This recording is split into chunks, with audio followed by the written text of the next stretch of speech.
기도하고 시작하겠습니다. 아버지 하나님, 저희들에게 늘 좋은 아버지 되어주신 거 감사드립니다. 저희들은 좋은 자녀로서 아버지께 늘 복종하고 또 감사할 줄 알고 또 우리를 인도하실 때 늘 따라가야 되는데 저희들 하나님 자주 속썩이고 또 우리 멋대로 하다가 실패도 하고 그런 저희들 그렇지만은 늘 용서하시고 또 불쌍히 여기시고 찾아오셔서 다시 우리를 회복시켜 주시고 다시 이끌어 주신 아버지의 은혜 감사드립니다. 저희들이 하나님 앞에 서서 우리의 인생을 결산할 때 정말 내가 착하고 충성됐구나 하는 칭찬받는 저희들 되기 원합니다. 저희들 늘 저희 멋대로 살지 않고 아버지 뜻대로 살 수 있도록 늘 우리의 믿음 붙잡아 주세요. 감사드립니다. 저희들 이어서 또 하나님 말씀 듣기 원합니다. 우리에게 말씀해 주시옵소서. 우리에게 특별 계시 은혜를 허락하셔서 성경에 기록된 하나님의 말씀을 예수님께서 제자들의 마음을 여셔서 깨닫게 하셨던 것처럼 저희들의 마음을 여셔서 깨닫게 하시고 이 말씀을 인하여서 우리가 세상을 이기며 살아갈 수 있도록 은총 베풀어 주세요. 예수님의 이름으로 기도하옵나이다. 아멘. 아멘. 우리 파워포인트 올려주실까요? 그래서 특별 계시로서의 성경은 하나님의 감동으로 기록된 특별 계시다. 근데 성경의 기록 방법인 하나님의 감동의 방법이 기계적 영감설, 유기적 영감설이 있는데 우리가 성경에 자세히 기술되어 있지 않아서 어느 것이 맞는지 잘 모르겠지만은 하나님께서 사람들을 존중하시는 그런 하나님의 성품을 봐서 유기적 영감설이 맞지 않을까 하는 그런 말씀을 드렸습니다. 이것이 이렇게 영감의 방법이었고요. 영감의 범위 내용으로 다음 파워포인트 다음가요? 하나님의 영감의 범위는 세 가지가 있는데요. 앞에 거는 영감의 방법이었고요. 기계적 영감설, 또 이제 유기적 영감설, 그리고 범위는 세 가지가 있는데 하나는 사상 영감설입니다. 컨셉트가 무슨 사상, 생각 그런 거죠. conceptual inspiration. 저자이신 하나님께서 대필자에게 사상 혹은 생각만 넣어주시고 언어와 표현은 대필자에게 맡기셨다는 주장이에요. 맞을까요? 하나님께서 그렇게 하셨을까요? 아니죠. 이렇게 아예 말을 언어와 표현을 말을 넣어주세요. 언어와 표현이 담겨있는 말을 넣어주셔요. 말을 사상이나 생각만 넣어주셔서 모세가 이제 사상 창조라는 그런 사상을 넣어주시면 창조에 대해서 그가 알아서 표현하고 뭐 이렇게 단어를 자기가 선정하고 뭐 이런 게 아니고 그냥 그대로 말을 받아 적게 하시죠. 받아 적게. 타자수로는 타자기로 쓰진 않으셨어도 타자수로 쓰셔도 타자수가 뭐 대통령께서 뭐 이렇게 자기 뜻만 이렇게 전하고 네가 알아서 문장 만들어 가지고 백성들에게 그렇게 공고 뭐 전하시오 이렇게 하지 않고 타자수로 쓰셨다 하더라도 사상이나 아이디어만 넣어주신 게 아니라 이렇게 말씀을 언어와 표현이 담겨있는 말을 하나님께서 그분의 말씀을 대필자에게 맡기셨다는 거 이따 성경 찾아보기로 하고요. 부분 영감설은 partial 부분적인 그러시죠. 성경의 일정 부분, 즉 구원에 관한 영적 말씀과 윤리적 교훈만 영감되고 역사적 사실이나 연대 등은 영감되지 않아 오류가 있을 수 있다는 타협적인 주장입니다. 그래서 이제 하도 이제 인본주의 진영에서요, 또 자유주의 신학을 이제 가르치는 진영에서 하도 뭐 역사적인 사실에 대하여 뭐 이거는 뭐 이렇고 뭐 이거는 연대적으로 좀 맞지 않는 것 같고 뭐 역사적인 뭐 사실에 대해서 그러니까 이게 뭐 이렇게 뭐 이렇게 누구죠? 연하가 물고기 뱃속에 들어갔고 뭐 이런 거는 뭐 이렇게 뭐 영감된 게 아니라는, 그래서 오류가 있을 수 있다는 타협적인 주장입니다. 이거는 그렇죠. 사실 더 말이 안 되죠. 성경이 하나님의 말씀인데, 그렇죠. 하나님께서 성령을 통하여 대필자에게 불어넣으셔서 타자수 같은 모세에게요, 사도 요한에게 말씀을 이렇게 선포하지, 말씀을 하셔서 그들이 받아 적게 하셨는데 뭐 어떤 거는 이렇게 중요한 내용은, 구원에 관한 중요한 말씀은 또 뭐 산상순 같은 거는 영감되었지만은 그렇지 않고 다른 것들은 뭐 여리고성이 무너졌고 뭐 그것이 언제 어떻게 됐고 하는 연대 같은 거는 뭐 이렇게 영감되지 않은 그런 거는 사실 이렇게 아주 이게 합당치 않은 그런 주장이죠. 축자 연감설은 verb, 여러분 많이 들어보셨죠? 영어 시간에 동사라는 뜻이잖아요. verb은 그러니까 이렇게 단어 하나하나 영감되었다는. 그래서 하나님께서는 대필자의 성품, 기질, 재능 등을 억제하지 않고 사용하시되 그분의 말씀을 글자와 단어 하나 모두 완전무하게 기록하도록 하셨다는 주장입니다. 이거는 축자 영감설이 분명하죠. 왜냐하면 성경에 말씀하고 계시니까. 예수님께서 마태복음 5장 18절 한번 볼까요? 마태복음 5장 18절. 마태복음 5장 18절. 예수님께서 산상순 말씀하시면서요. 17절부터 한번 볼까요? 17절부터. 17절부터. 내가 율법이나 선지자나 율법과 선지자 하면 구약 성경 전체를 가리킵니다. 폐하러 줄로 생각지 말라. 폐하러 온 것이 아니요 완전케 하려 함이로다.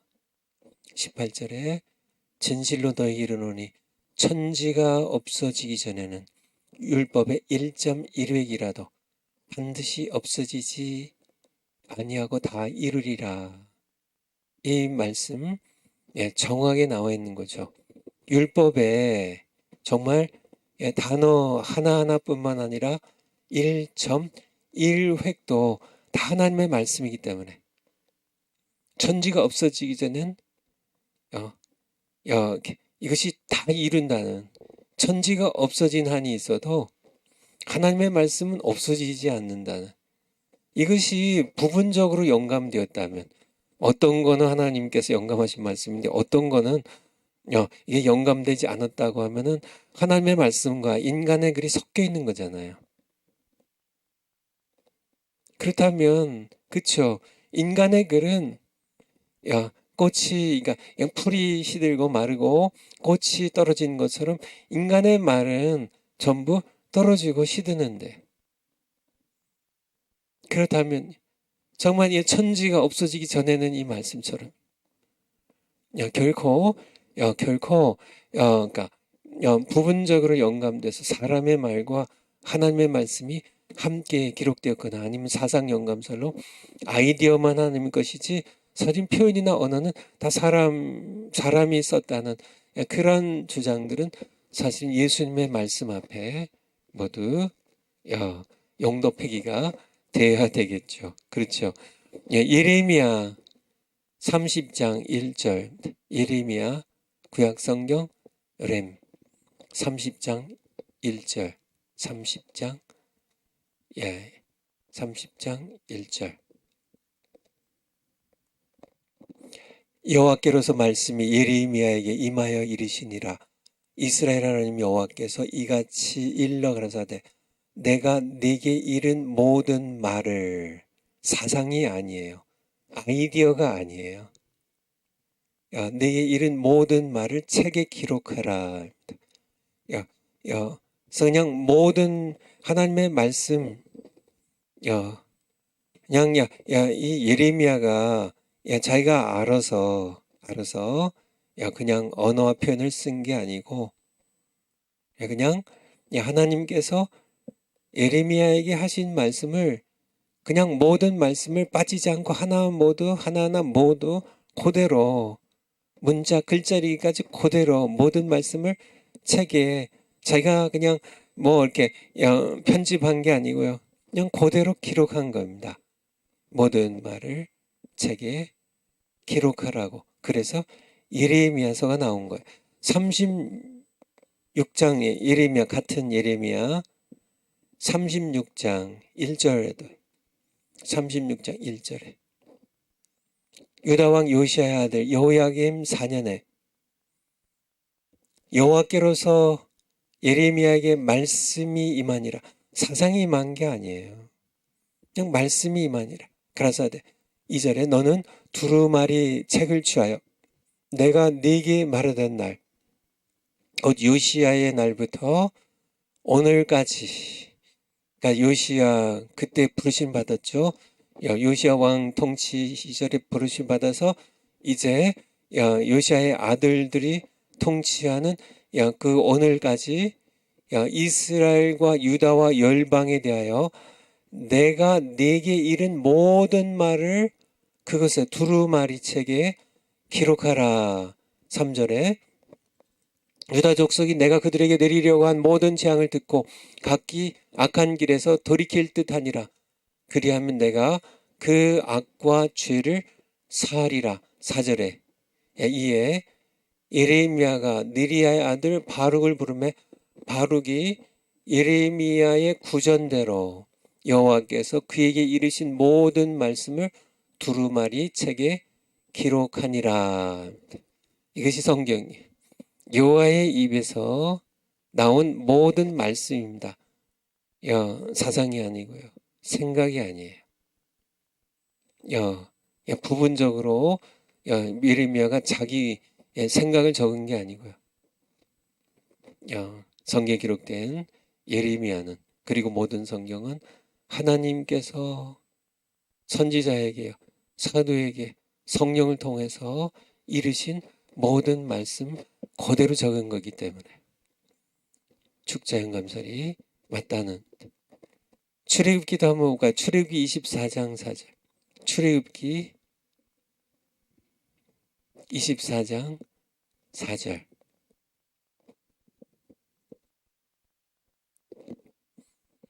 모세가 여호와의 모든 말씀을 기록하고 모세가 여호와의 모든 말씀을 자기에게 말씀하신 모든 말씀을 기록하고 아시겠죠?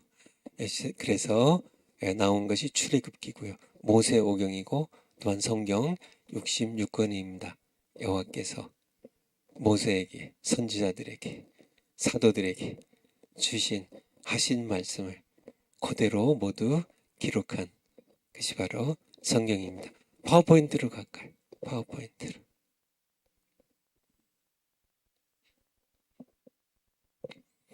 무엇이 옳은가? 인간 이성의 판단이 아니라 성경에서 말씀해 주시는 하나님의 성품과 능력에 근거하여 분별해보자. 사상영감설, 부분영감설, 축자영감설 어느 것이 맞을지 한번 여러분들이 우리의 이성으로 그래도 어떻게 그래도 좀 사상영감설이 나는 더 맞는 것 같아. 부분 영감설이 그래서 뭐 노아 때 홍수 이런 거는 좀 오류가 있을 수 있어. 부분 영감 그거는 인간 이성의 판단이고요. 성경에서 하나님이 어떤 분인지 우리가 보면 축자 영감설에 맞다고 우리는 결론을 지을 수밖에 없다는 그런 얘기예요. 누가복음 우리 마태복음 봤으니까 누가복음 16장 17절 누가복음 16장 누가복음 16장 17절 누가복음 16장 17절 그러나 율법의 한 획이 떨어짐보다 천지 없어짐이 쉬우리라. 성경에 기록된 모세오경의 한 획이요. 학대에서요. 성경의 한 획 하나 글자 한 글자 아니라 한 획조차도 천지 없어짐이 오히려 더 쉽대요. 그러니까 성경에 기록된 모든 말씀이 축자 영감되었음을 그러니까 한 획조차도 차라리 천지가 없어지면 없어졌지. 성경에 기록된 모든 말씀이 하나님의 말씀이기 때문에 한 획도 떨어짐이 없을 것이라고 다 이룰 것이라고 말씀하고 계세요. 신명기 32장 4절 신명기 32장 4절 신명기 32장 4절 하나님이 어떤 분이신가? 그는 하나님께서는 반석이시니 그 공덕이 완전하고 그 모든 길이 하나님의 모든 길이 공평하며 진실무망하신 하나님이시니 공의로우시고 정직하시도다. 그래서 하나님은 완전하다는 표현이 perfect하다는 영어로요. 흠이 없다는 하나님은 원래 완전하신 분이세요. 완전하신 분이세요. 그렇기 때문에 어떤 실수나 이런 것이 있을 수 없다는 얘기예요. 하나님의 말씀도 완전하다는 겁니다. 우리 실제로 우리 사무엘하 22장 31절 사무엘하 22장 31절 사마 22장 31절 하나님의 도는 완전하고 이게 영어로 perfect이에요. 하나님의 도는 완전하고요. perfect하고요. 여호와의 말씀은 정미하니 정미하다는 단어는 영어로 flawless인데 flaw라는 뜻이 그러니까 흠이 없고 less가 붙어서 flawless 하나님의 말씀은 흠이 없어요. 하나님의 말씀은 완전해요. 성경에 기록된 모든 말씀이 이제 하나님의 완전하심처럼 성경 말씀도 인간의 글이 성경 말씀에 포함될 수 없다는 얘기예요. 하나님 말씀 흠이 없다는 우리 시편 한번 볼까요? 시편 19편 7절 시편 19편 7절 여호와의 율법은 완전하여 여호와의 율법은 여호와의 율법 여호와의 증거 모두 성경 기록된 말씀 가리킵니다. 여호와의 율법은 완전해요. 영혼을 소성케 하고 여호와의 증거는 확실해요. 이 확실하다는 단어가 영어로는 flawless로 확실해요. 이렇게 실수가 없고 흠이 없이 완전해요. 정말 완전한 흠이 없는 순결한 말씀에 대하여 우리에게 말씀해 주고 계세요. 그렇기 때문에 성경은 인간에게 어느 정도 맡겨가지고 사상 영감설이나 부분 영감설이 아니라 하나님의 말씀 성품 그대로 완전하신 하나님께서 성경을 하나님의 말씀으로 완전하게 축자 영감하셨다는 그런 말씀을 드립니다. 파워포인트 다음 거요. 성경과 성령의 관계입니다. 성령은 성경 66권을 감동하셔서 기록하게 하신 분이세요. 베드로후서 1장 21절 봤죠?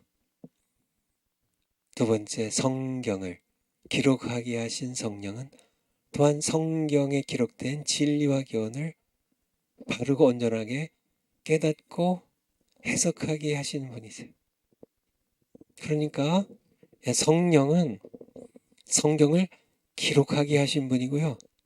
또 동시에 이 성경을 깨닫게 하시는 분이세요. 그러니까 여러분들 성경을 기록한 분들 성령을 의지해 냈지만은 동시에 기록된 이 성경 말씀을 읽는 우리도 성령을 의지해야만 이 성경 말씀을 특별 계시로서 깨닫고 또 바르게 해석할 수 있다는 얘기. 요한복음 거기 16장 13절 한번 볼까? 요한복음 16장 13절. 요한복음 16장 13절. 그러나 진리의 성령이 오시면 그가 너희를 모든 진리 가운데로, 이 모든 진리가 뭔가요? 성경에만 진리가 담겨 있죠. 성경에 기록된 모든 진리 가운데로 인도하시리니. 그러니까 우리가 성경의 진리 가운데로 인도를 받으려면 성령을 받지 못한 사람이 신학교에서 뭐 수석을 하고 뭐 장학금을 받고 유학을 가서 아니면 한국에서 신학 박사학위를 받는다 할지라도 인간의 이성으로 받는 거고요. 헬레니즘으로 받는 거고요. 그래서 세상 학문적으로는 성경을 뭐 여러 가지로 분석하고 쪼개고 조직화할 수 있는지 모르겠지만은 여전히 그는 성경의 진리를 모르는 사람입니다.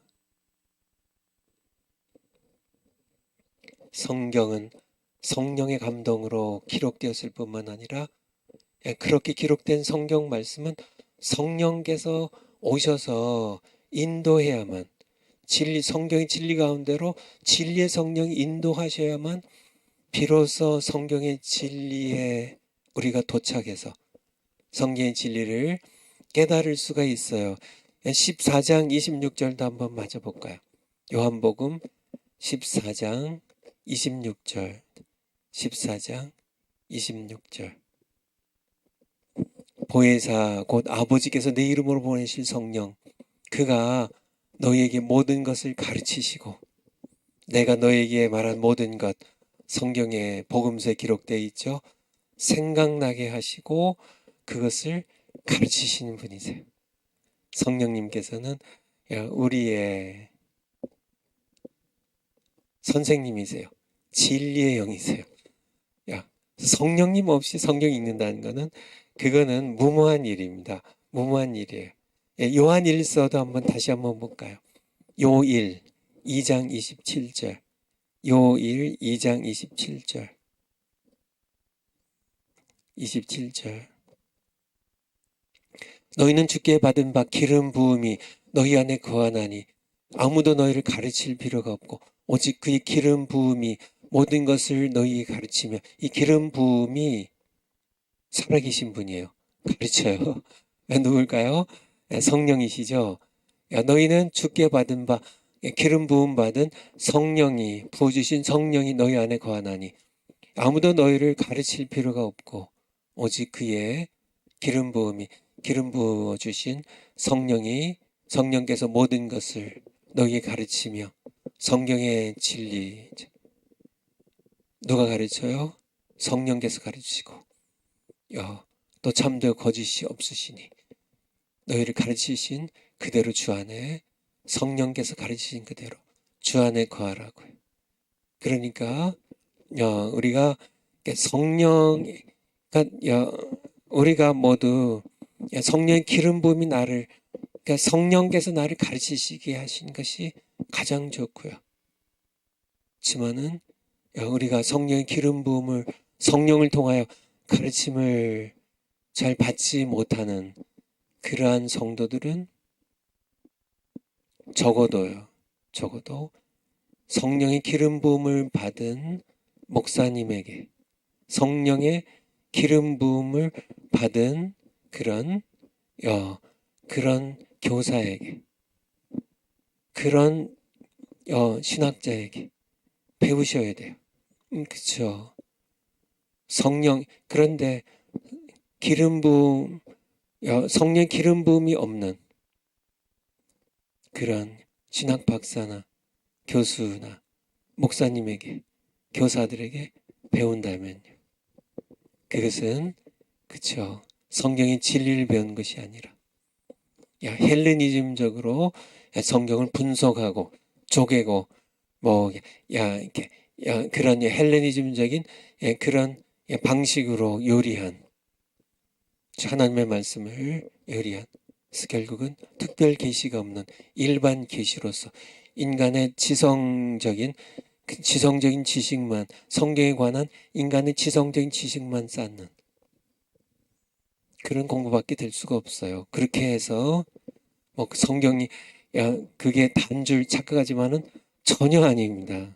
성경을 수박 겉핥기라고 할까요?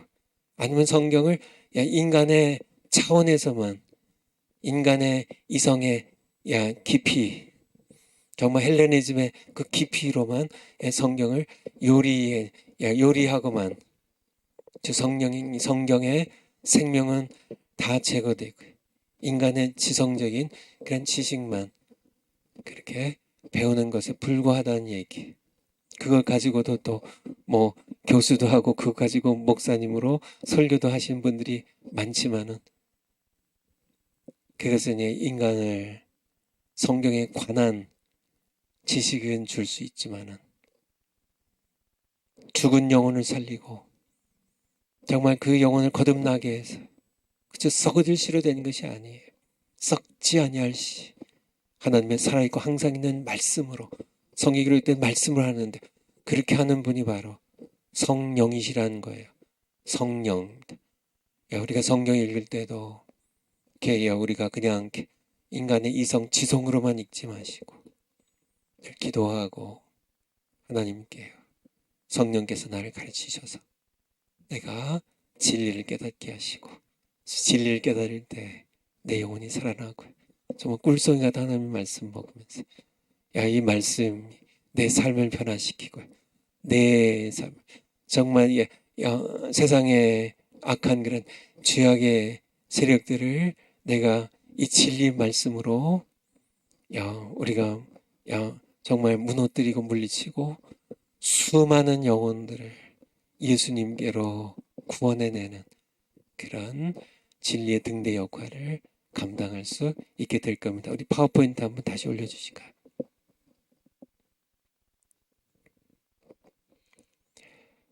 그래서 성령은 성경을 기록하신 분일 뿐만 아니라 성경을, 또 기록된 성경을 깨닫게 하시고 또 바르게 해석하게 하신 분이세요.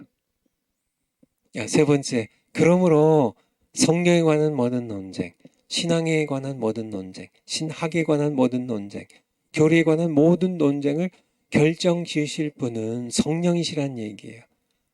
로만 캐톨릭 처치의 카톨릭 교회의 공회의가 아니라, 목사나 신학자가 아니라 성경을 기록하셨고 성경을 해석하게 하시며 성경으로 일하시는 최고의 재판장 성령이시란 얘기예요. 오늘날 이 천주교에서요.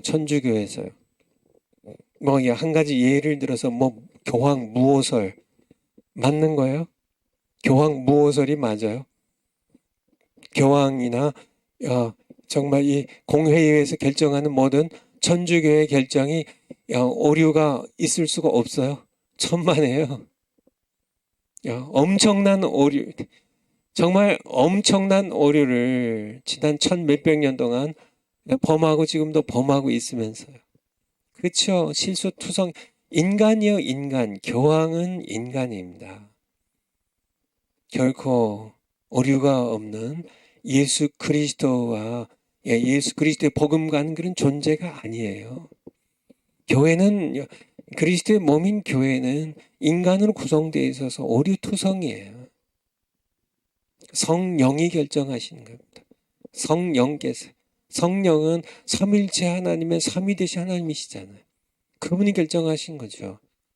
정말 이 마리아에 대하여 천주교에서 많은 그런 정말 이단적인 이단적이라기보다 이단에 속하는 결정들을 많이 했는데 마리아 무흠설 마리아가 예수님만 잉태하고 낳은 후에 정말 흠이 없이 살다가 또 마리아 승천설 그러다 보니까 죄 없이 마리아가 죄가 없대요. 원죄가 없고 자범죄도 없고 이 무흠설 죄가 없고 그리고 그러니까 죄가 없으니까 죽지 않고 또 승천설 마리아가 승천했다고요.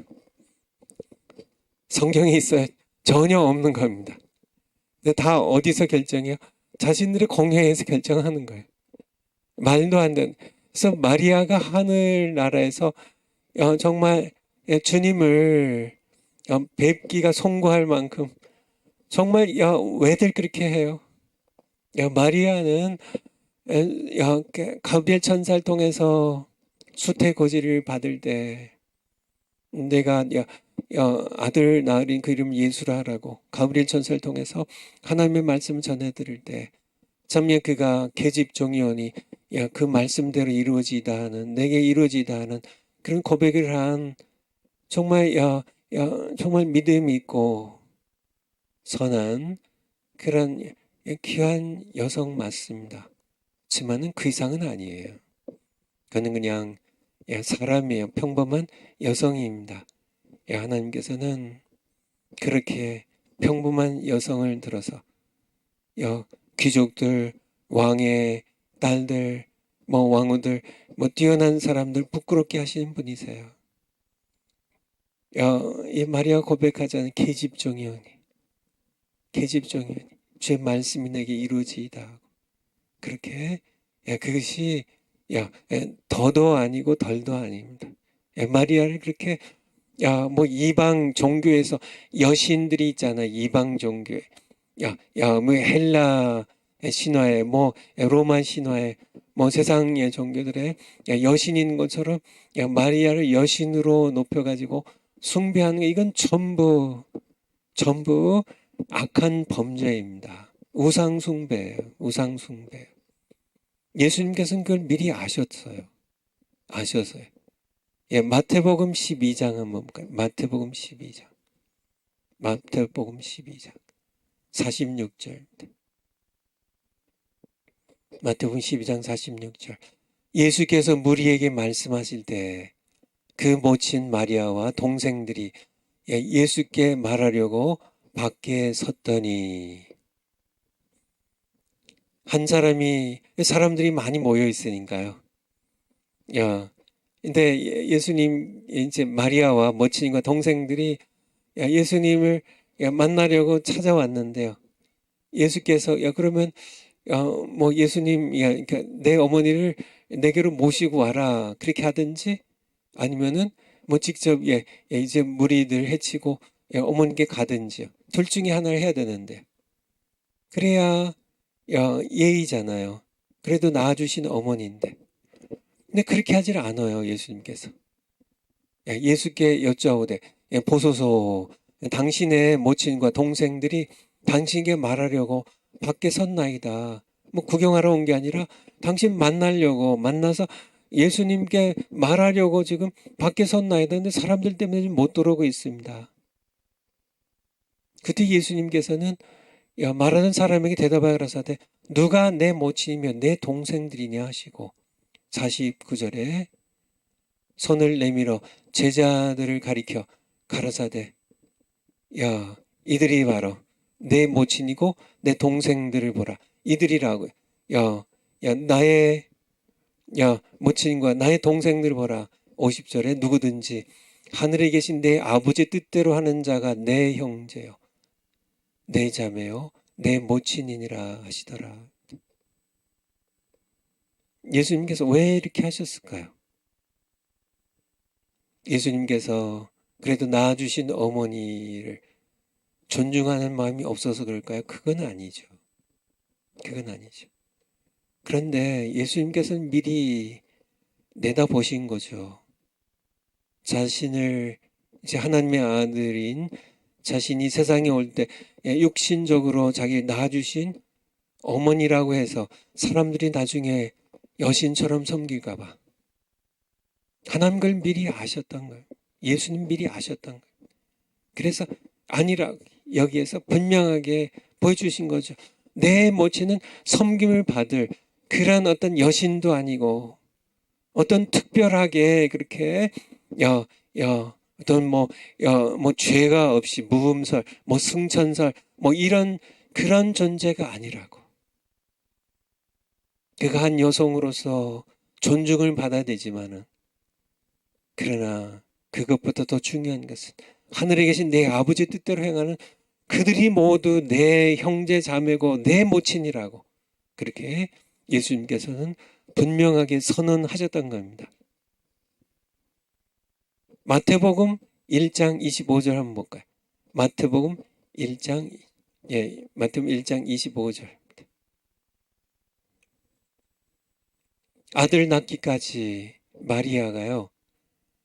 예수님을 낳기까지 동침하지 아니하더니 낳음의 이름을 예수라 하니라. 이 천주교에서는 어떻게 번역하냐면요. 그러니까 낳은 후에도 요셉과 동침하지 않았다고. 그게 아니에요. 그러니까 마리아는 그래가지고 뭐 이렇게 예수님만 낳았고, 그는 남자와 관계를 갖지 않았고요. 그리고 죄도 없고 뭐 이런 특별한 어떤 그 신적인 존재까지 높여 아니죠. 그러니까 성경 그대로 믿어야 되는데. 그러니까 마태복음 13장 53절. 마태복음 13장 53절. 예수께서 이 모든 비유를 마치신 후에 거기를 떠나서 고향으로 돌아가서 저희 회당에서 나사렛 회당에서 가르치시니 저희가 놀라가로되 이 사람이 예수님이 이 지혜와 이런 능력이 어디서 났느냐. 이는 이 예수님 가리켜서요. 이는 그 목수의 아들이 아니냐. 그 모친은 마리아. 그 형제들은 야고보, 요셉, 시몬, 유다, 그런 야고보서를 쓴 야고보입니다. 이 유다는 유다서를 쓴 유다예요. 형제들이 우리 있지 아니하냐. 그 누이도 56절에 그 누이들도 우리와 함께 있지 아니하냐. 그런데 이 사람이 어디서 이렇게 그치요 능력을 행하냐고. 능력을 행하는 예수님의 모습을 보면서 병자들을 고치시고 죽은 자를 살리시고 바다를 걸으시고 오병이의 기적을 행하시고 하신 이 예수님을 보면서 이 사람의 어머니는 마리아하고 형제들 야고보 요셉들이 우리 곁에 있고 너희들도 우리 곁에 있는데 그런 얘기인데 무슨 말씀이냐면 마리아는 성경 그대로 1장에 나와 있는 것처럼 25절에 나와 있는 것처럼 그 후에 요셉이랑 같이 동침하며 살았어요. 그래서 많은 그런 아들 딸들을 낳았습니다. 그런데 천주교에서는 이거는 이 말씀 그냥 아니 성경 말씀에 그렇게 명백하게 기록되어 있는데 마리아는 이건 다 이렇게 뭐 이게 그들 해석으로는 사촌들이래요. 그게 말이 돼요. 자기네들이 그냥 마음대로 그렇게 하면 돼요. 다 그 나사렛 사람들이 얘기를 하잖아요. 마리아와 그쵸. 그리고 마리아에서 태어난 그런 예수님의 육신의 형제 그 야고보와 요셉과 시몬과 유다 그리고 그 자매들이 이게 성경 그대로 표현되어 있는 그대로고요. 아니 사촌들이면 왜 여기다가 그 형제들, 누이들 그 얘기 마리아와 함께 얘기할 필요 없잖아요. 그러니까 왜 천주교가 그렇게 됐을까? 그들이 성령으로 기록된 이 성경 말씀, 성령께서 인도하신 대로 해석하지 않고 자기네들이 무슨 뭐 공회를 통하여 뭐 트렌트 공회를 통하여 뭐 자신들이 함께 모여서 요즘도 공회를 통하여 뭐 교황이 무호하다고요. 교황이 무슨 하나님이에요? 사람이지. 과거의 교황들이 얼마나 뭐 정부들 막 2명씩 두고 뭐 얼마나 부패해가지고 서로 독살하고 뭐 교황이 2명이 어떤 때는 있어가지고 서로 이제 저주를 하고 파문을 하면서 얼마나 일들을 많이 일으켰는데 그게 무호해요. 어떻게 이런 오류가 나왔을까? 바로 성경과 성령의 관계를 무시하고요. 자신들이 성령의 위치를 차지해가지고 성경을 자기 마음대로 그냥 모든 논쟁을 자기들이 결정해서 그렇다는 얘기. 파워포인트를 다시요. 그런데 그런 오류를 천주교에만 그런 오류를 범하는 게 아니라 오늘날도 목사님들, 신학자들이 뭐 총회로 모이고 노회로 모이고 뭐 신학자들이 함께 모여서 논쟁을 하는데 너무 많은 논쟁들이 있죠. 그렇죠? 신학에 대한 논쟁, 교리에 대한 논쟁, 뭐 성경 해석에 관한 논쟁, 뭐 여러 신앙생활에 관한 여러 논쟁들 그것을 결정하실 분은 목사님들이 아니란 얘기예요. 신학자들이 아니란 얘기예요. 왜 여러분들이 해요? 여러분들은 사람입니다. 오류에 빠질 수밖에 없는 사람들이에요. 여러분들이 성경을 얼마나 많이 공부하셨는지 모르겠지만은 신학을 많이 공부하셨는지 모르겠지만은 그러나 여러분들은 예수님 없이는 죄인으로서 태어나서 죄인으로 살다가 죄인으로서 지옥 갈 그런 피조물이고 죄인에 불과한 우리가 내가 좀 신학 공부했는데 내가 그래도 지성적인 그런 엘리트의 목사인데 뭐 이렇게 하면서 아니에요. 여러분들은 오류투성이입니다. 여전히 세상과 사탄의 시험 가운데 빠져서 오류를 과거에도 범했고요. 지금도 범하고 있고 앞으로도 범할 수밖에 없는 그런 여러분들이 결정해서 안 된다는 얘기. 성경에 관한 모든 논쟁, 신학과 교리에 관한 모든 논쟁을 결정 지으실 분은 성령이시란 얘기. 성령을 제발 인정하시란 얘기. 웨스트민스터 신앙 고백서에 보면 1장이 성경에 관한 건데요. 10번째 1장 10항에 보면 The Supreme Judge 그렇게 The Supreme은 Supreme Court 하면 대법원 혹은 최고법원이죠. 가장 높은 자치입니다. 그냥 제가 여기 파워포인트에 Supreme Judge 표현 쓴 게 웨스트민스터 신앙 고백서에 성령을 칭한 그런 표현이에요. By which all controversies of religion 신앙에 관한 모든 논쟁을 are to be determined 논쟁을 결정하실 분이 더 수프림 자치 성령이시라는 얘기예요. 성령이시라는 얘기입니다. So the Holy Spirit speaking in the Scripture.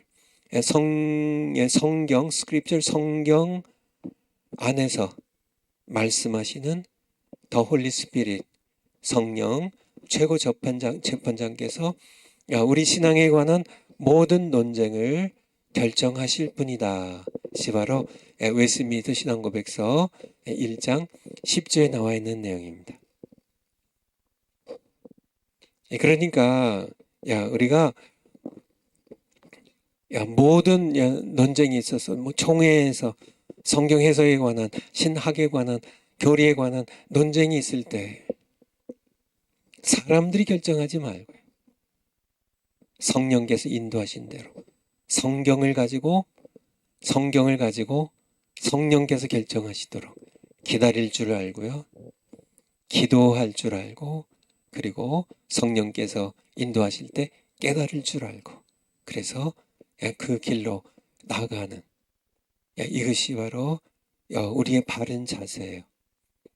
성령 하나님의 인도를 받으며 성경을 읽고 해석하라. 성령의 조명 없이 성경을 읽는 것은 어리석고 무모한 일이라는 얘기입니다. 성경을 읽을 때 신학자들이나 목사님들도 그렇지만은요, 성도님들도 마찬가지예요.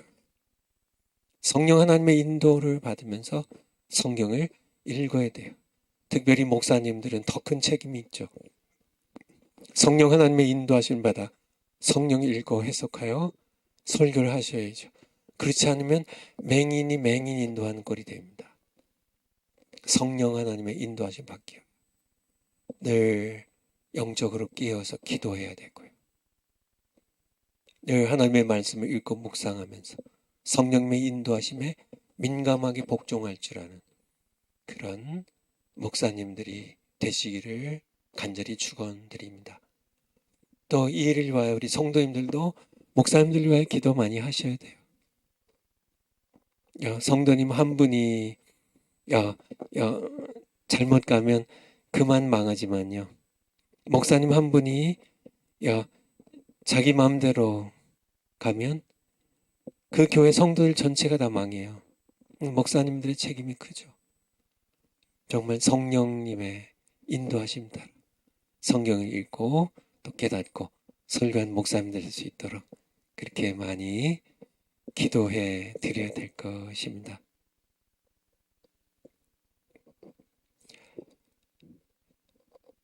우리 마태복음 22장 29절 한번 볼까요? 마태복음 22장 29절.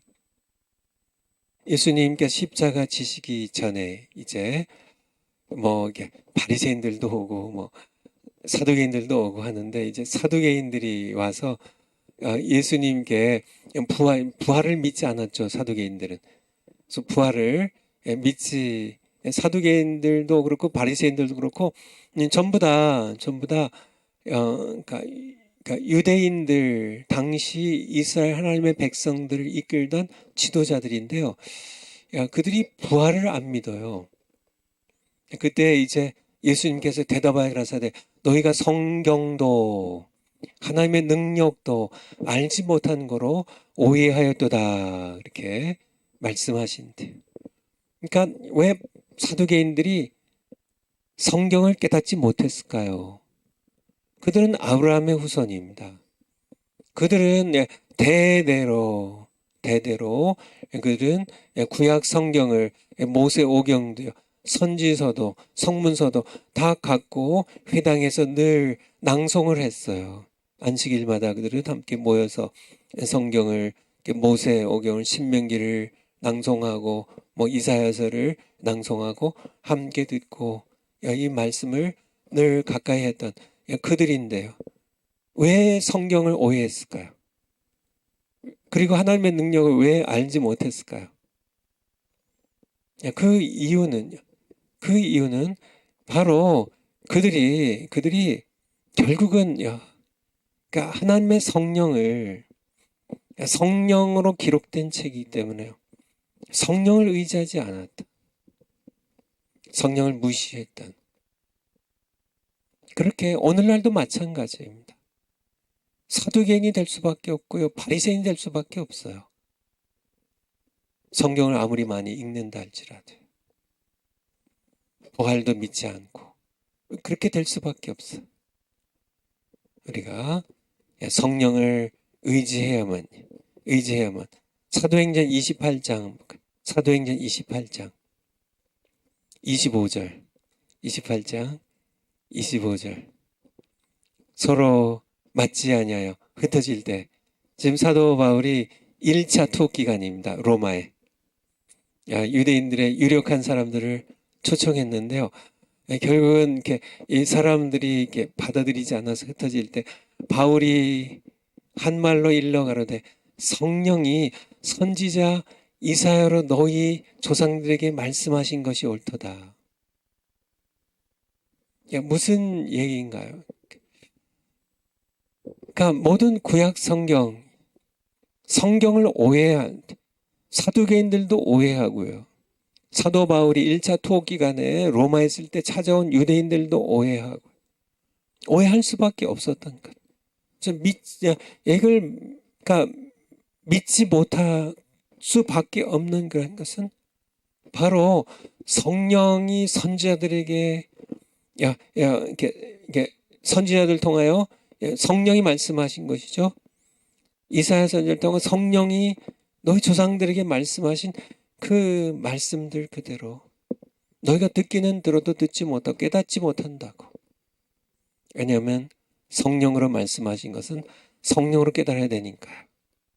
그래서 사두개인들도 성령을 의지하지 않으니까 결국은 부활도 믿지 못하고 성경을 오해하게 될 수밖에 없었음을 성경을 통해서 볼 수 있습니다. 파워포인트 다음 거요.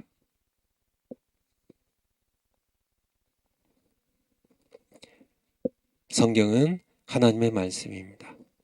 성경의 저자는 하나님 자신이다. 제가 아가페 출판사에서 나온 성경책인데 여기 봐도 마찬가지예요. 여기도 민수기 1장에 보면요. 저자 모세, 저자견대, BC의 주전 1450년에 1400년 사이 기록 장소 시내산과 광야 기록 대상 이스라엘 백성 여기도 보면 저자 모세 이 책만이 아니죠. 제가 알고 있기로는 잘 모르겠어요. 제가 다 세상의 모든 책을 다 본 건 아니니까 제가 아는 한은 모든 성경의 저자하면 모세오경의 저자는 모세 자유신학자들은 모세도 아니라고 하는 그런 그렇게 얘기하지만은 어쨌든 보수적인 신앙을 가진 분들도 바울 서신서의 저자는 사도 바울 근데 아니란 얘기예요. 사도 바울을 통해서 고린도 교회에 하나님께서 쓰신 편지가 고린도 전후서예요. 그러니까 사도 바울을 타자수로 쓰셨다는 거죠. 사도 바울의 그의 성품과 그의 모든 재능과 경험과 언어를 유기적으로 사용하셔서 하나님께서 고린도 교회에 쓰시고자 하신 말씀을 고린도 전후서에 담아 하나님께서 바울이라는 대필자 타자수를 통해서 주신 것이 고린도 전후서란 얘기. 다른 성경 마찬가지란 얘기. 대필자라는 그런 말씀입니다. 정말 우리가 그러니까 이거를 너무 모두 성경에 이렇게 저자 그러니까 사무엘 나단 이런 에스라 베드로 전후서 그렇게 요한계시록 저자 요한 이렇게 그것도 요즘 그것조차도 인정하지 않고 이게 다 이렇게 저자는 다른 데 있다 이렇게 구전되어 오던 그런 구전들을 이렇게 모아서 이렇게 편집했을 뿐이다 이런 식으로요 하는 그런 자유주의 인본주의 신학자들 그들만 안 된 것도 다행인가요? 하지만은 정확하게 할 필요가 있어요. 성경이 하나님의 말씀이면 성경의 저자는 모세가 아니라 모세를 쓰셔서 말씀하신 그쵸 예레미야서를 아까 우리 예레미야서 읽어봤잖아요. 여기 성경 구절에 나오네 30장 36장에 내가 네게 말한 것을 모든 말을 두루마리 책에 기록하라고 기록한 사람.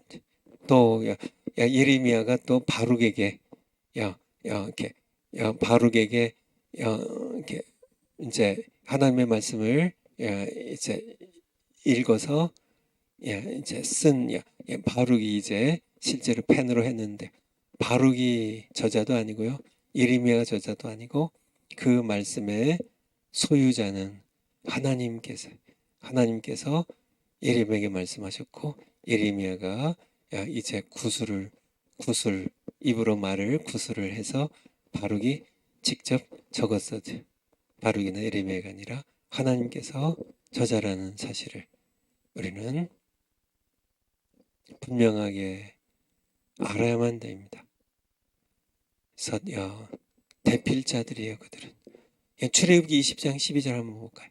출애굽기 20장 12절.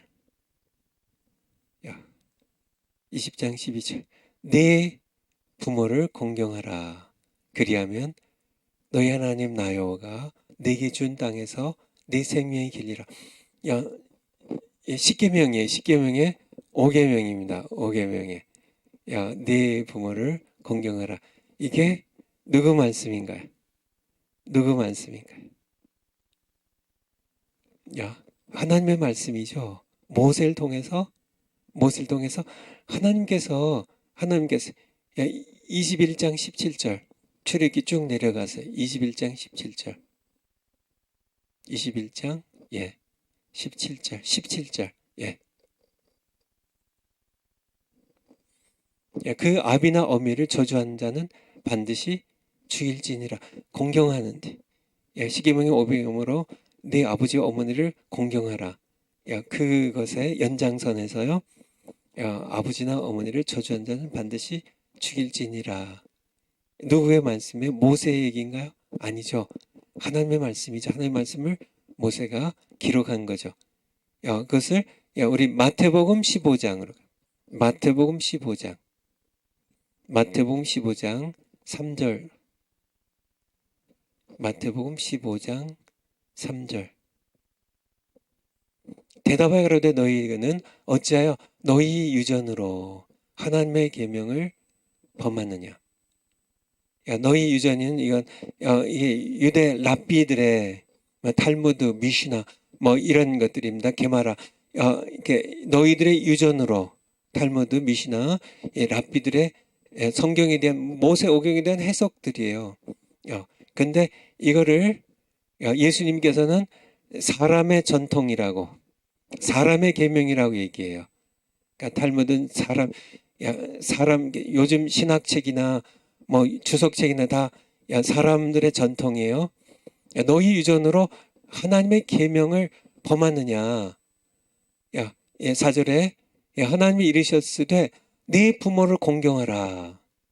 아까 읽은 것처럼 출애굽기 20장 12절이에요. 출애굽기 20장 12절에 10계명의 5계명으로 네 부모를 공경하라 했죠. 이건 하나님의 말씀이에요. 모세의 말이 아니라 하나님의 계명입니다. 3절에 하나님의 계명, 하나님의 말씀이에요. 또 아비나 어미를 해방한 자는 반드시 죽으리라. 출애굽기 21장 17절 아까 봤잖아요. 이건 하나님의 말씀이에요. 하나님의 말씀이에요. 그렇지만은 너희는 가로되 누구든지 아비에게나 어미에게 말하기를 내가 드려 유익하게 될 것이 하나님께 드림이 되었다고. 이게 탈무드예요. 이것이 이제 미시나나 이런 랍비들의 해석이에요.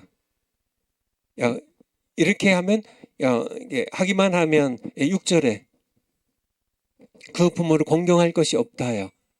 너희 유전으로 하나님의 말씀을, 그러니까 여러분들 이게 분명하게 출애굽기 20장 12절, 21장 17절, 네 부모를 공경하라. 하나님의 말씀, 하나님의 계명이에요. 하지만 이것을 해석한 랍비들의 해석은 너희 유전이에요. 사람들, 너희 유전이에요. 너희 유전. 사람들의 계명이에요. 이것을 구분을 해야 됩니다. 하나님의 너희가 해석해서 이거는 뭐 고르반 해가지고 마가복음 7장이 또 나오죠. 이 말씀이 그래서 야, 부모 공경 안 해도 된다. 이거 뭐 하나님께 드렸어. 이렇게 선언만 하면 정말 어떤 이게 부모님께 드려서 부모를 공경할 그런 양식이 있어요. 뭐 쌀, 보리 뭐 이게 있어요. 근데 부모님께 드리고 싶질 않아요. 그래서 고르반이라고 선언하면 부모 공경할 필요 없다고. 그거는 너희의 해석이고 너희 유전이고 하나님의 말씀 피하지 말라고. 이것이 매우 중요한 겁니다. 나중에 또 이 말씀 드릴 거니까요. 오늘 여기까지만 하고요. 시편 2편, 시편 2편 1절, 시편 2편 1절. 어찌하여 열방이 분노하며 민족들이 허사를 경영하는고. 세상의 군왕들이 나서며 관원들이 서로 꾀하여 여호와 그 기름 부음 받은 자를 대적하며. 여기 시편 2편이 여러분들 성경 보면 무명의 시편으로 나와 있어요. 저자가 이름이 없어요. 시편 1편과 시편 2편은요. 저자 이름이 없어요. 성경의 한 절반 정도가 다윗의 시편인데요. 시편마다 뭐 시편 23편 하면 다윗의 시편, 뭐 이렇게 시편 22편, 뭐 다윗의 시편, 뭐 이렇게 시편 18편, 다윗의 시편, 뭐 이렇게 저자가 나와 있거든요. 시편 90편, 하나님의 사람 모세의 시편, 이렇게 저자들이 나와 있는데요. 무명의 시편, 그러니까 2편, 시편 2편은 무명의 시편으로 나와 있는데, 그런데 이 시편이 다윗의 시편이에요. 구약 성경에 유대인들은 지금도 무명의 시편으로 알고 있는데요. 이거 시편의 저자, 그러니까 이게 시편의 편집자로에게 정확하네요. 정확. 이렇게 나와 있지 않은데 어떻게 아냐고요? 사도행전에 나와요. 사도행전에. 그러니까 어찌하여 열방이 분노한 민족들이 허사를 경영하는 거, 세상의 군왕들이 나서며 관원들이 서로 껴 여호와와 그의 기름 부음 받은 자, 기름 부음 받은 자가 그리스도입니다. 메시아를 대적하며. 요것이 사도행전 4장에 인용되어 있는데요. 사도행전 4장 한번 찾아주세요. 신약성경 사도행전 4장 26절부터. 사도행전 4장 4장 26절. 24절부터 보죠. 24절. 보면 이제 베드로와 요한이 이제 갇혔다가 풀려난 다음에 이제 보고를 듣고 사도들이 모임에 23절에 우리 교회 성도들이 가서 이제 다 고했고요. 저희가 듣고 일심으로 하나님께 소리를 높여 가로되 대주제여 천지와 바다와 그 가운데 만유를 지으신 이시오. 25절에 우리 또 주의 종 우리 조상 다윗의 입을 의탁하사 성령으로 말씀하시기를 어찌하여 열방이 분노하며 민족들이 허사를 경영하였는고. 이게 어디서 나왔어요? 시편 2편 1절입니다. 26절에 세상의 군왕들이 나서며 관원들이 함께 모여 주와 그 그리스도를 기름 부음 받는 자를 대적하도다. 이게 시편 2편 2절입니다.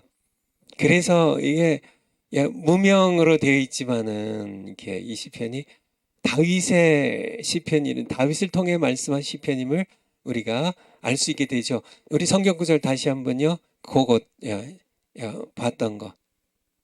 25절부터요. 25절. 그러니까 시편 2편은 누구가 말씀하셨어요? 하나님께서 성령으로 말씀하셨어요. 누구의 입을 통하여요? 다윗의 입을 통하여. 이것이 정확한 겁니다. 그러니까 시편 2편의 저자는 누구예요? 성령으로 말씀하신 하나님이세요. 다윗은요? 하나님께서 그의 입을 의탁하여 고백하게 한 대필자예요. 이것을 우리가 그쵸? 시편 2편 1, 2절이 그 26절 여기 4장 26, 27절에 담겨 있는데요.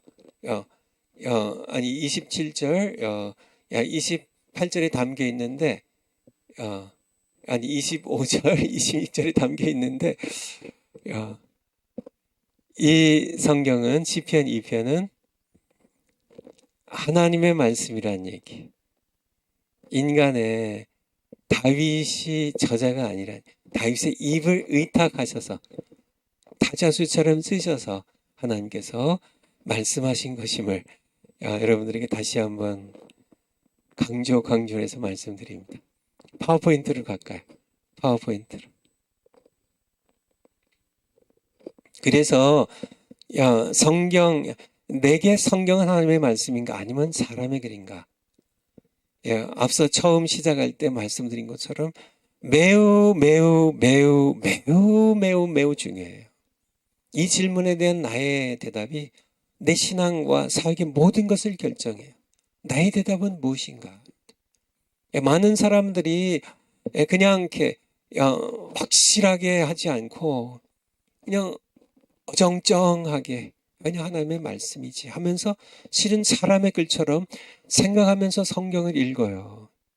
목사님들이요, 여기에 대한 대답을 확실하지 않게 하지 않고 그렇게 3년 동안 신학교에서 신학을 공부했으면서도 그 외에도 성경을 끊임없이 읽고 수없이 설교를 하면서도 이 질문에 대한 대답을 확실하게 하지 않고요. 어정쩡하게 그렇게 뭐 술에 물 탄 듯 물에 술 탄 듯 그렇게 해서 그냥 대충 성경 하나님의 말씀이지 뭐 축자 영감설 뭐 영감된 말씀이지 그렇게 대충 해놓고 실제로 설교는 성경을 사람의 글처럼 그렇게 함부로 해석하고요. 성령 의지하지 않고 정말 하나님의 말씀 앞에 두렵고 떨리는 마음을 갖지 않고 사람의 글처럼 이거 뭐 모세 글이고 이렇게 성경이 길어 뭐 이렇게 자기가 또 함부로 인간의 이성으로 마구 쪼개고 분석하고 해가지고 맞아 이 성경은 내가 해석해 내 해석이 맞아 다른 목사님 이거 해석 잘못한 거 신학자가 해석 잘못한 거 내 해석이 맞아 여러분 해석도 틀리고 신학자 해석도 틀리고 다른 목사님 해석도 틀립니다. 성경을 해석하는 유일한 수프림 자취는요 성령 하나님이세요. 그분의 통해서 하나님께서 쓰셨고 그분을 통해서 우리에게 해석하게 하시니까요. 이 질문에 대해서요. 정말 성경이 하나님의 말씀인가? 아니면 내가 사람의 글인가? 여기에 대해서 우리는 분명하게 확실하게 성경이 하나님의 정말 종횡무한 말씀이라면 그렇게 성경에 담긴 하나님의 말씀을 하나님 말씀답게 전능하신 우주의 창조자의 우리에게 주신 유일한 말씀입니다. 성경. 정말 내 죽은 영혼을 살릴 수 있는 유일한 생명의 말씀입니다. 이 말씀으로 내가 분명하게 알고요. 성도들에게 내가 전할 말씀은 뭐 세상에 수억만 개 책들이 있고요. 감동적인 문학들과 철학책들과 여러 교훈이 담겨있는 종교의 경전들과 뭐 또박또박 적은 과학적인 모든 책들, 정치, 사회, 경제 모든 그런 세상에 수많은 책들이 있지만 그러한 책들이 우리에게 지식을 줄 수 있고 감동을 줄 수 있고 세상에 정보를 가져서 내가 돈을 벌기도 하고 내게 정말 깨달음 줄 수 있고 윤리적인 그러한 것들을 가르칠 수 있겠지만은 내 죽은 영혼을 살릴 수 있는 죄의 사슬에서의 사탄의 권세에서 나를 해방시킬 수 있는 그러한 유일한 책은 성경 한 권밖에 없다는. 왜냐하면 여기에 담겨있는 것이 유일하신 살아계신 하나님 그분의 유일한 말씀이기 때문에 그렇다면 설교를 준비할 때도 자세가 틀려지죠. 그렇죠. 성경 읽을 때도 자세가 틀려지죠. 하나님의 말씀인데 하나님의 말씀인데 성경의 모든 말씀 예언은 사사로이 풀 것이 아니니 사사로이 대하면 안 됩니다. 경솔하게 대하면 안 돼요. 왜냐하면 성경에 기록된 모든 예언의 말씀은 사람이 뜻하여 낸 것이 아니라 성령에 감동하신 사람들이 하나님께 받아 적은 것이기 때문에, 하나님의 말씀이기 때문에 이 말씀 늘 하나님을 대하듯이 하나님의 말씀을 두렵고 떨리는 마음으로 말씀을 존중하고 주야로 이 말씀을 읽고 묵상하고 암송하고 이 말씀에 순종하면서 우리가 살아가면 정말 이 질문에 대한 나의 답이 여러분의 신앙을 결정하고 여러분의 목회를 결정하고 여러분의 사역을 결정해. 이 성경 말씀이 여러분을 살려요. 여러분의 목회를 살려요. 이 성경 말씀이에요. 여러분의 설교 능력이 교회를 부흥케 하는 게 아니라 세상적인 방법으로요. 정말 인간의 이성이 가르치는 인본주의적인 방법으로요. 교회를 경영해가지고 교회를 수적으로 부흥시킬 수도 있어요. 하지만 하나님과 상관없습니다. 상관없어요. 오직 하나님의 말씀, 이 말씀이 살아있는 능력으로, 생명의 능력으로 이 말씀이 듣는 성도들의 죄의 삿을 끊어버리고 정말 그들을 죽음에서 생명으로, 심판에서 정말 영원한 생명으로 옮기시는 이 능력의 말씀 의지의 그렇게 설교를 해가지고 성도들을 거듭나게 하고 성도들이 정말 그리스도의 형상 닮아가는 그런 성숙한 신자들로 이 성경 말씀을 더 양육하는 것으로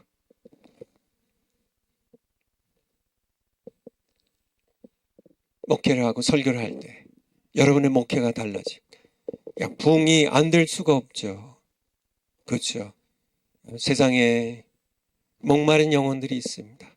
아모스서 8장 말씀처럼 내가 땅에 기갈을 보낼 텐데 기근을 보낼 텐데 양식이 없어 주림이 아니고 물이 없어 기갈이 아니라 하나님의 말씀을 듣지 못한 기갈의 시대입니다. 그런 시대가 왔어요.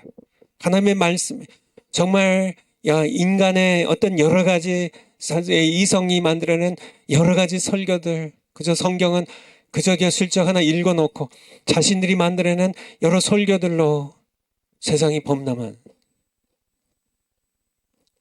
그런데 영적으로 살아있는 사람들은 하나님의 말씀이 그렸거든요.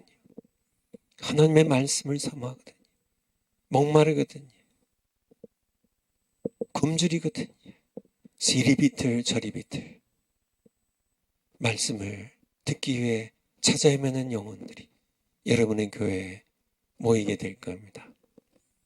그래서 거기서 말씀을 듣고 우리 사랑제일교회 부산에서도 오시고요, 광주에서도 오시고 대전에서도 오시고 하신 것처럼 여러분들도 동일하게 하나님의 말씀을 전하면 영적으로 굶주린 영혼들이 찾아올 거예요. 그리고 하나님께서 구원받지 못한 영혼들을 보내주실 거예요. 택하신 백성인데 아직 거듭을 못 났어요. 택하심을 받았지만 하나님께서 택하신 자들 또 부르시고요. 부르시는데요. 어디로 부르실까요? 하나님께서 부르시는 교회는 성령을 힘입어서 살아있는 말씀으로 선포하는 그러한 교회에 하나님께서 진정으로 목마른 영혼들을 보내주시죠. 파워포인트로 다시 갈까요? 여러분들 이 질문의 답을 지금 하세요. 내게 성경 66권은 하나님의 말씀인가? 그렇다면 이 성경 말씀 앞에 무릎을 꿇으시고요. 이 말씀을 묵상하시고 즐거워하여 주야로 묵상하시고 설교하신 분들 비교의 대상이 없어요. 세상의 모든 책들은 아무리 뛰어난 신학책, 주석책, 설교집이라 할지라도 다 사람들이 기원입니다. 사람들의 책이에요. 하나님의 말씀인 성경, 이 성경을 가지고 무릎 꿇고 기도하면서 설교 준비해서 전하세요. 여러분의 설교가 결정될 겁니다. 목회가 결정될 거예요. 여러분의 모든 사역이 하나님께 기쁨을 드리는 사역이 될 거고요. 하나님께서 기뻐하시면 여러분의 목회는 그것으로 세상이 결코 막을 수가 없어요. 하나님께서 기뻐하셔서 문을 여시는데 누가 문을 닫겠어요? 여러분의 설교의 문을 하나님께서 여시는데 누가 여러분의 설교의 문을 닫겠어요? 어디서 시작이 되나요? 성경의 하나님의 말씀이라고요. 그래서 여러분들이 성경을 사모함으로 주야를 읽으신 여러분들 되시 바랍니다. 내게 성경이 완전 무한 하나님의 말씀이라면 성경으로 돌아가자는 얘기예요. 아니 우리는 천주교인도 아니고 천주교 신부나 사제 수녀들이 아닌데 왜 성경으로 돌아가지 않나요? 우리는 성경으로 돌아가야 돼요. 솔라 스크립토라, 오직 성경입니다. 주야로 성경을 읽고 묵상하고요. 내 입에 써나지 않게 하고 말씀을 따라 하나님께 복종하는 겁니다. 어디서나 하나님께서 함께 하셔서 삶이 복되고 형통할 것입니다. 여호수아서, 구약성경 여호수아서 1장 8절 한번 찾아주세요. 여호수아서 1장 8절. 암송한 구절인데요.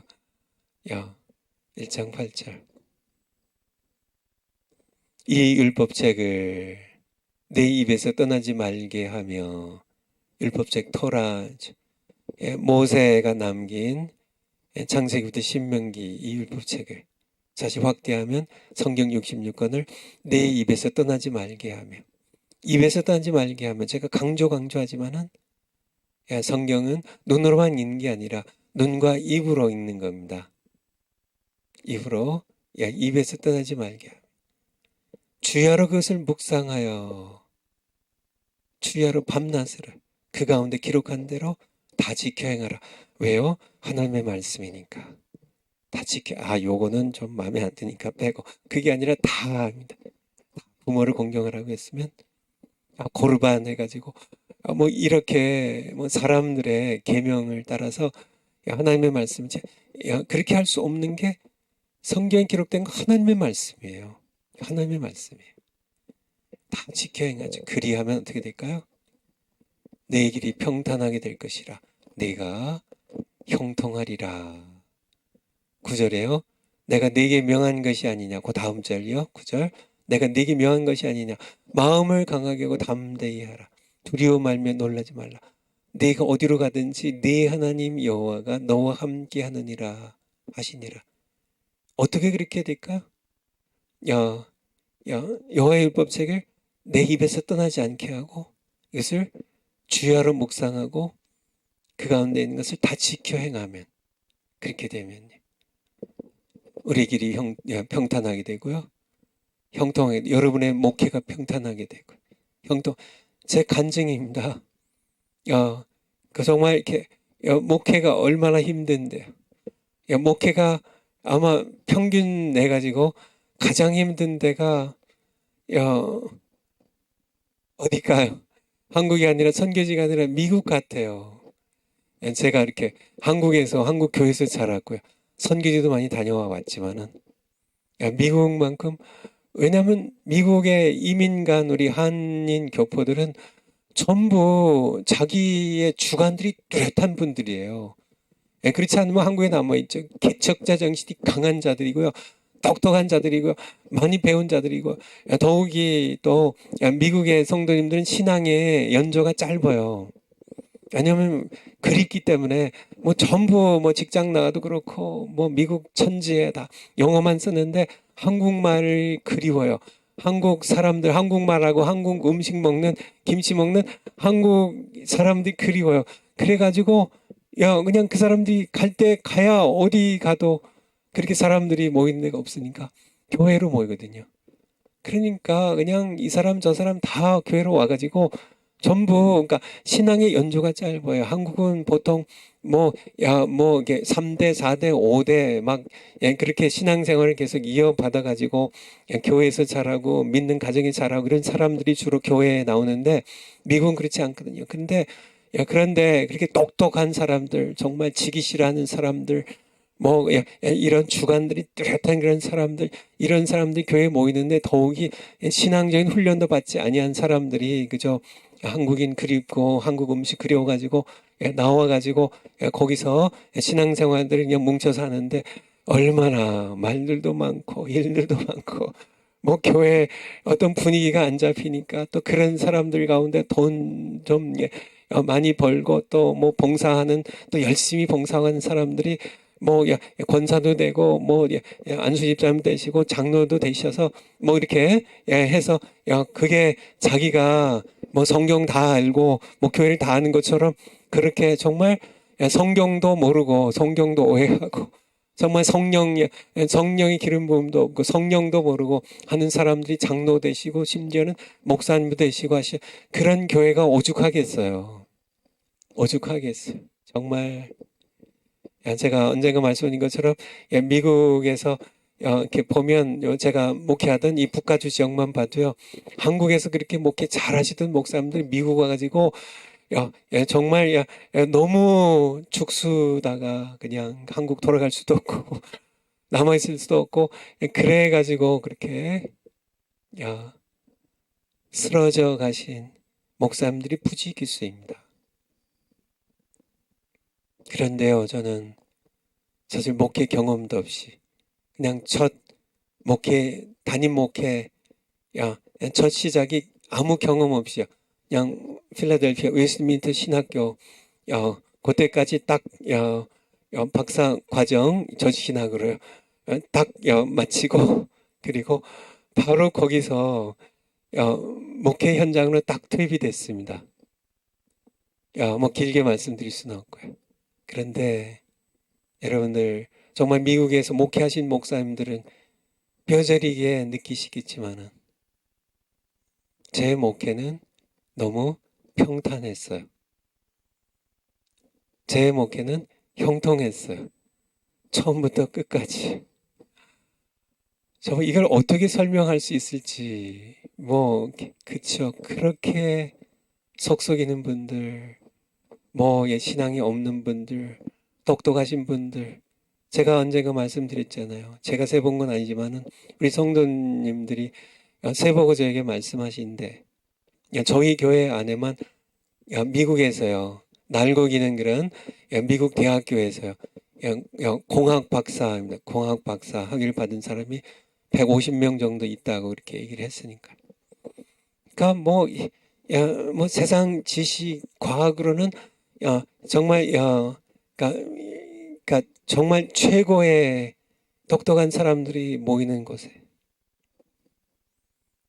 목회 경험도 담임 목회 경험이 단 하루도 없었던 제가 그냥 바로 담임 목회를 물론 처음에 시작이 한 8가정 한 10명 정도 모이는 작은 교회에서 시작이 됐지만은 거기서 계속 하나님께서 훈련시키셨지만은 계속 평탄하게 모든 것들이 제가 담임 목회했던 그 기간 동안 근 30년 동안 단 한 번도 교회 재정이 모자라 본 적이 없고요.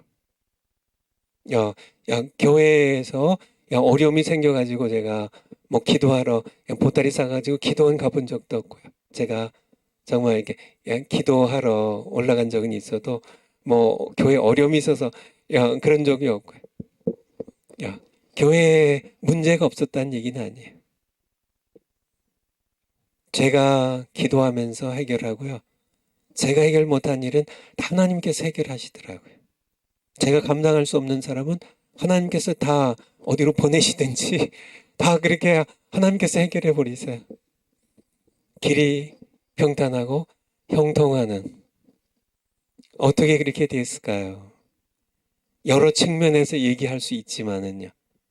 가장 중요한 건 하나님께서 하셨는데 네 하나님 여호와께서 너와 함께 하시느니라. 그럼 다 된 거잖아요. 하나님께서 하시는데요. 교회 문제가 있어요. 아무리 태산 같은 문제를 할지라도 하나님께서 함께 하셔서 하나님께서 하시는데 그것이 평탄하게 그렇게 해결되지 않을 수가 없잖아요. 그렇죠? 이게 실제라니까요. 야, 실제로. 야, 정말 미국에 있는 야, 야, 3천여 증인들이 지금도 살아계세요, 거의 다. 제 아내가 제 옆에 있어요. 증인들입니다. 어떻게 그렇게 될 수 있었을까? 제가 한 게 아니죠. 하나님께서 하셨죠. 근데 언제 하나님께서 하셨는가? 이 목회가 하나님의 목회인 줄 알고요. 내 교회가 아니라 하나님께서 그의 아들의 피로 사신 하나님의 교회임을, 하나님의 백성임을 내가 인정하고요. 알고 내가 설교할 때에도 성경 하나님의 말씀 그대로 전하려고요. 제가 늘 하나님께 무릎 꿇고 기도함으로 준비하고 말씀입니다. 이 율법책을 네 입에서 떠나지 말게 하며 주야로 그것을 묵상하여 그 가운데 기록된 대로 다 지켜 행하라. 그리하면 내 길이 평탄하게 될 것이라. 내가 형통하리라. 네 하나님 여호와께서 너와 함께 하시느니라. 바로 여러분들 성경 하나님의 말씀으로 여러분들이 이게 정말 사람의 글인지 사람의 글이라면 여러분 마음대로 설교하세요. 마음대로 쪼개고 분석하고 비판하고 이건 난 못 믿겠어 하고 마음대로 하세요. 그리고 하나님 앞에 심판 받으시면 되고 정말 성경이 하나님의 말씀이면 어중간하게 그렇게 성경을 이렇게 정말 하나님의 말씀으로 전중하는 것도 아니고 그렇게 이게 어중간하게 그렇게 목회하고 어중간하게 설교하고 어중간하게 그렇게 성경 읽고 하지 마시고요. 성경 말씀이 하나님의 말씀이면 정말 하나님 앞에서 무릎 꿇고 하나님의 말씀을 정말 사모함으로 성경 읽고 그렇게 해서 여러분들 영혼이 소송되면 성경 말씀의 꿀송이처럼 단 말씀, 나를 살리는 말씀, 그 말씀 정말 여러분의 목회를 결정하고 신앙생활을 결정하는 그리고 여러분의 길을 형통하게 하고 평탄케 하는 그런 말씀이 될 것입니다. 기도하겠습니다. 아버지 하나님 정말 감사드립니다. 성경 말씀 주셔서 이 말씀 안에 기록된 하나님의 말씀 우리가 늘 사모함으로 읽고 주야로 묵상하고 우리 입에서 떠나지 않도록 그리고 이 말씀 다 지켜 행하는 저희들 되겠습니다. 그럴 때 어떻게 하나님께서 우리에게를 평탄케 하시고 평통케 하시는지 맛보는 우리 모두 될 수 있도록 은혜 베풀어 주세요. 예수님의 이름으로 감사하며 기도합나이다. 아멘. 다음 시간에 뵙겠습니다. 감사합니다.